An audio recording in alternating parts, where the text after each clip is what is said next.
What's up, world? Welcome back to another special edition of True Mix Masters present True Tuesdays. My name is Quentin Coles. I go by the moniker aka Mixmaster Q, aka your favorite bartender's favorite bartender with bartending. This week we got another special edition. This week we're gonna teach you how to make a Kentucky Mule. And now we got our drink out the way. Let's go with the recipe that it takes to make a Kentucky Mule.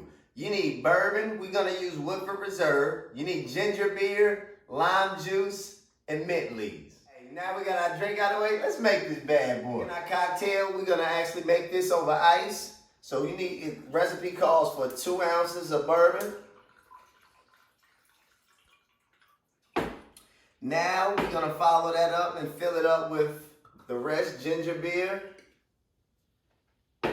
And we're gonna add just a squirt of lime juice. And last but not least, we gotta garnish.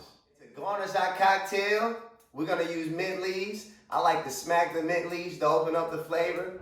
And we just gonna sit it in the cocktail. And that, my friends, how you make the perfect Kentucky Mule. Thank you again for tuning in to another special edition of True Mix Masters present True Tuesdays. This is where we try to bring you a different drink each and every Tuesday. Feel free to go on our social media platforms. We on Facebook, Instagram, Twitter, YouTube. Like and subscribe. Until next week, stay true, my friends.